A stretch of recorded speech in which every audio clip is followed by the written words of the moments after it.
So I've been in the room with you, Sister Sherneice, and not only have you talked about domestic violence, but I also saw you speak to our young people about bullying. Can you make the connection to our audience, the correlation between bullying and domestic violence? So definitely, at one point, my goal was to just address bullying. But then I had to realize I've been through a domestic violence relationship myself.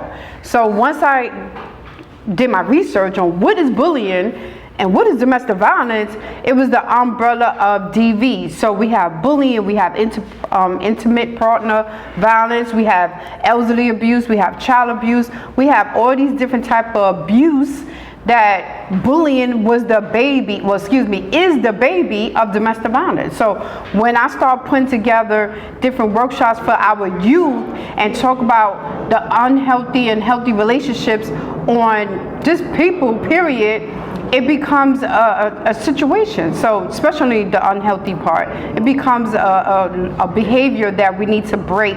We want to start breaking these generational curses that we have in our family and our friends.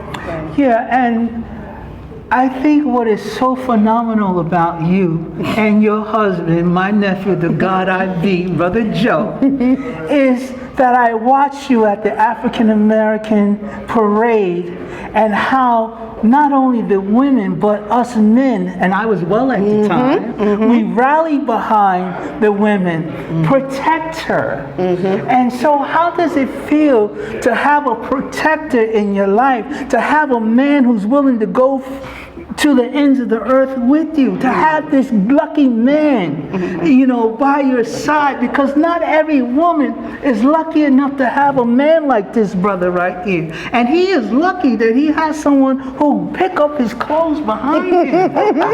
But some of us don't have that. And so how does it feel to have a good brother like Joe after all that you've been through with domestic violence? So let me just say, I should have known, right? Because in the African American parade, where we finally was able to be a part of that, he came from Monticello.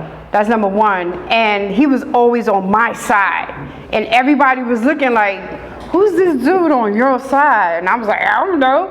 So because when I put the ad out, I wanted 50 women.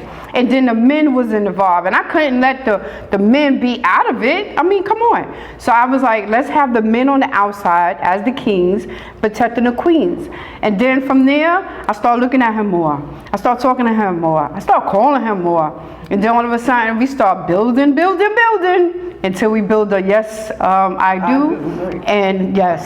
And so I want to say that you two are a phenomenal couple, and you are a power couple from the village of Harlem. Not only did you have We Are Phenomenal Women, but you also had We Are Phenomenal. And then this brother stepped out and had Madge. And I remember in the midst of the pandemic, we marched down to the Museum of Natural History. And then not only that, you had the Speak Your Mind podcast with the Alis. And then you had the book. And then you were on Channel 7. You were constantly growing. Tell me, how does that feel?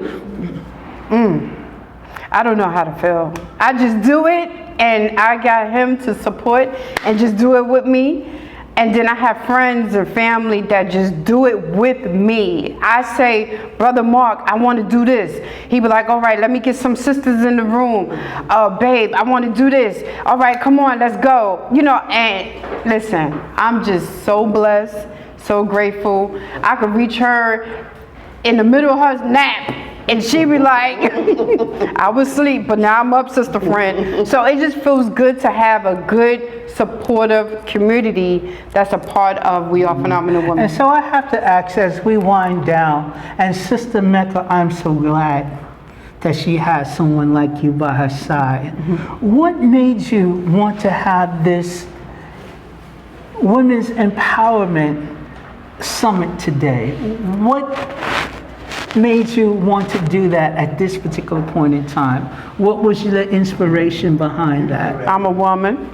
And phenomenal you are. And today is the last day, the last Saturday of the Women's Month, which is this month right here. So I was like, you know what? Let's put something together. I never had a Women's Month celebration, and we celebrated Deetra, you know, and we're going to work on the King and Queens June 21st. We did not announce it. We are announcing it now. June 21st, we're working on King and Queen Award. So we're going to be giving out more awards very, very soon. Yes. He don't know. And I have to say this in parting. At the time of your wedding, I was in the hospital. Yeah. And that's the only reason why I wasn't there. And then I wanted to honor you, me and Brother Reggie, for the Juneteenth, but you were getting your master's degree at the time. And so we are so proud of you and Brother Joe, because here goes this power couple who went from the back of the room to the front of the room. We saw this brother do his presentation on Mansa Musa. And so I have to ask this question: what is next for We Are Phenomenal Women? Uh-oh. You know, but she said, uh-oh, that's because I'm always like...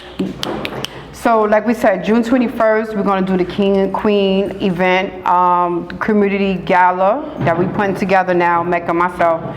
So we're working on, can I say the name? We're working on Full Force. We're going to give them an award. They've never been awarded for the stuff that they have done, right? They always get awards for all the other stuff that they've done for people. So she's in touch with Full Force, and we are going to put that together. Oh, Yeah, that's Lisa great. said Full So Force. you're in contact with Full Force, because Bow-Legged Lou is in my phone book. Yeah, my phone too. Oh, okay. He's a good friend. He's a good friend of mine. I want to say that I am so proud of you. I'm so proud of Deidre Kelsey, and my brother Akil from the Circle of Brothers was my right-hand man. Anybody who knows me knew that Akil was my right-hand man. Where you saw him, you saw me. He was with me through the Circle of Brothers, Harlem Liberation Schools, Families United for Solutions, the Michelle Obama Democratic Club, and also Harlem Emergency Network. He would be so proud to see you guys today. And Deidre Kelsey took the time after his passing to have us on her show, as we did a tribute to Brother Akil. And you and Deidre are recipients of the Akil Rose Community Service Award. And you are so deserving. And I'm so glad that you now are using your platform to give deserving people in our community a chance to get their flowers. Amen. Because so many times we wait until a person is gone before we give them their flowers. And so once again, I am so proud of the both of you, and also Sister Diane Anderson. She's also been a Grand Marshal in the Juneteenth parade. And I just see this whole thing come back full circle. And another reason why it's come full circle, after I had the stroke, I was no longer able, and I'm coming back, I was no longer able to host our Youth Solution and Survival Summit. And I gladly put it in the hands of you and Brother Ali. And this young man was one of the youth that was on that panel. Anthony Gray was one of the youth that was sitting in that audience, and look at him today. And so we were able to take him under our wings and have him at the Hip Hop Awards. We also was able to have him at the People's Film Festival. And so we have to begin to take these young people and give them alternatives. That's right. And so that's what Akil was all about. That's right. And as long as I am alive, I will continue to do the work. You ain't going of my nowhere. brother Akil Rose. You are not going nowhere, Brother Mark. No, I'm not. I'm not playing. Graduation. That's You're right. gonna be here. That's So, right.